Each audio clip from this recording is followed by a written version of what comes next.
आज की वीडियो में हम देखेंगे इंडियन बैंक या फिर इलाहाबाद बैंक, जो इलाहाबाद बैंक का इंडियन बैंक में मर्जर हो गया है, उनके होम लोन स्कीम के बारे में। होम लोन स्कीम के क्या क्या रिक्वायरमेंट है, क्या एलिजिबिलिटी है, कितना लोन मिल सकता है, किन किन को मिल सकता है और क्या डॉक्यूमेंट चाहिए। तो चलिए अब हम एक एक करके इन सब बारीकियों को देखते हैं। पहला है एलिजिबिलिटी, किनको ये लोन मिल सकता है। जो कोई भी जो सैलरीड क्लास हो, जो नौकरी कर रहे हैं या फिर बिजनेसमैन हो या फिर प्रोफेशनल हो या सेल्फ एम्प्लॉयड पर्सन हो या जो पेंशनर है जो इंडियन बैंक से पेंशन लेते हैं या फिर इंडियन बैंक के स्टाफ को भी ये लोन मिल सकता है। अब देखिए एज क्या है, मिनिमम एज 18 साल और मैक्सिमम 70 साल। जिनकी एज है 18 से 70 वो इस लोन को ले सकते हैं इंडियन बैंक ऑफ इंडिया से। इस लोन को लेने का मकसद क्या है? अगर आप नया घर खरीदना चाहते हैं या बना बनाया घर या फ्लैट खरीदना चाहते हैं तो आप अप्लाई कर सकते हैं। अगर आप का साइट है, प्लॉट है, वहाँ पे अगर आप घर बनाना चाहते हैं तो उसके लिए ले सकते हैं। या अगर आप किसी का बना बनाया सेकेंड हैंड घर खरीदना चाहते हैं तो वो ले सकते हैं, उसके लिए लोन ले सकते हैं। अगर आपकी पहले से घर है उसको आप एक्सटेंड करना चाहते हैं, फर्स्ट फ्लोर है, आप सेकेंड फ्लोर थर्ड फ्लोर बनना चाहते हैं तो उसके लिए भी आपको लोन मिल सकता है। आपकी जो एग्जिस्टिंग घर है उसको रिपेयर और इनोवेशन के लिए भी आपको इसके लिए लोन मिल सकता है।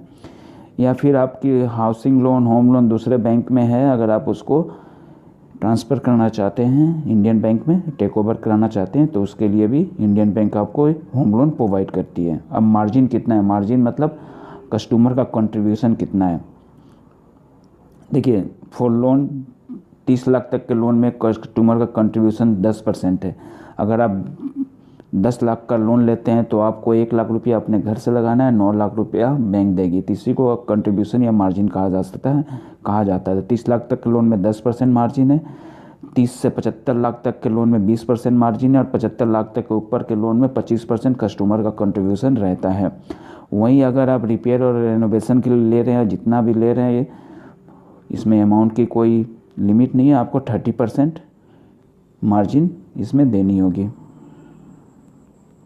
अब आती है क्वांटम ऑफ लोन, आपको कितना लोन मिल सकता है। देखिए इसमें 2 क्राइटेरिया है।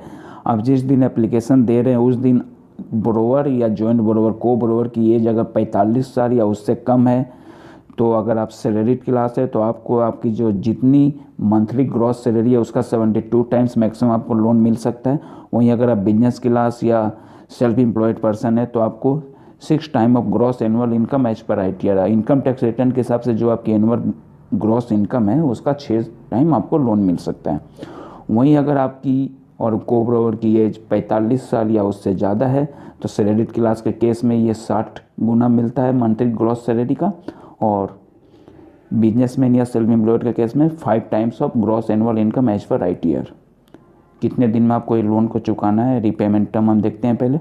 मैक्सिमम 30 साल मिलता है including holiday period subject to exit age criteria. जो हमने देखा था 70 साल मैक्सिमम है, वही आपको 30 साल मैक्सिमम लोन को चुकाने के लिए मिल जाएगा इंक्लूडिंग हॉलीडे पीरियड।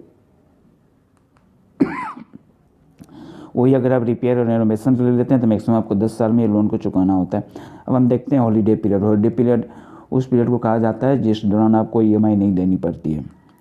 वहीं अगर आप बनाया घर या नया घर या फ्लैट खरीदना चाहते हो तो आपको इस हॉलीडे पीरियड कुछ भी नहीं मिलता है। इस महीना अगर आपकी लोन डिसबर्स हो रही है तो नेक्स्ट मंथ से आपको EMI शुरू करनी पड़ती है। वहीं अगर आप अपने प्लॉट में घर बना रहे हैं तो आपको मैक्सिमम 18 महीने की हॉलीडे पीरियड मिलती है। वहीं अगर आप प्लॉट खरीद कर बैंक से लोन लेकर प्लॉट खरीद कर फिर उसमें कंस्ट्रक्शन करना चाहते हैं तो आपको मैक्सिमम 24 महीने की मोहलत या हॉलीडे पीरियड मिलती है। टेक ओवर जो दूसरे बैंक से लोन लिया ट्रांसफ़र किया जाता है उसमें भी आपको कोई हॉलीडे पीरियड नहीं मिलती है। अब देखिए चार्जेस क्या है। चार्जेस में हम रेट ऑफ इंटरेस्ट देखेंगे और प्रोसेसिंग चार्ज देखेंगे। रेट ऑफ इंटरेस्ट यहाँ सिविल से लिंक है।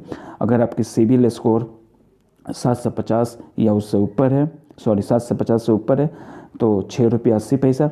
701 से 750 के बीच में आपकी सिविल स्कोर है तो 6.85, और 700 तक अगर आपकी सिविल स्कोर है तो 7% आपको रेट ऑफ इंटरेस्ट लगता है। अब हम देखेंगे प्रोसेसिंग चार्ज।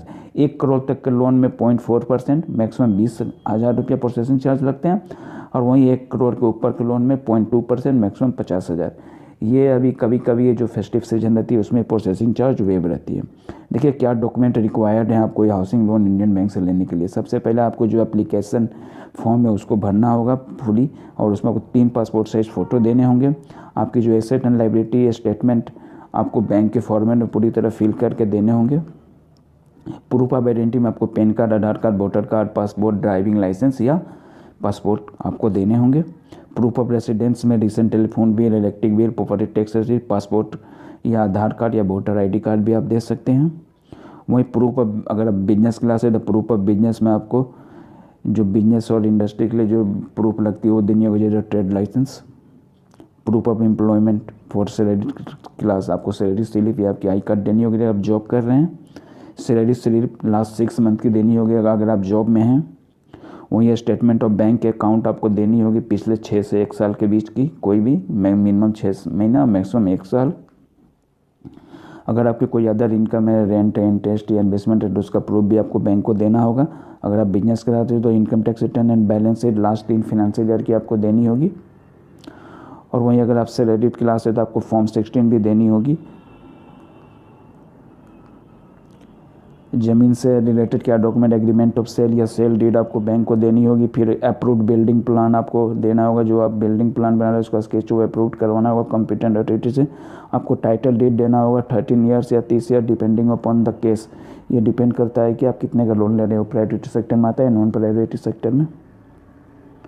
और proof of title, revenue record का प्रूफ ऑफ टाइटल देना होगा, प्रॉपर्टी टैक्स रिसिप्ट देना होगा। उसके अलावा जो वैल्यूएशन या लीगल ओपिनियन है वो बैंक एडवोकेट के द्वारा कराना पड़ता है, जो कि जिसकी चार्ज कस्टमर को देनी होती है। चलिए दोस्तों, उम्मीद है वीडियो आपको पसंद है। पसंद है तो वीडियो को लाइक शेयर जरूर करें, मेरे चैनल को सब्सक्राइब करें। Thank you.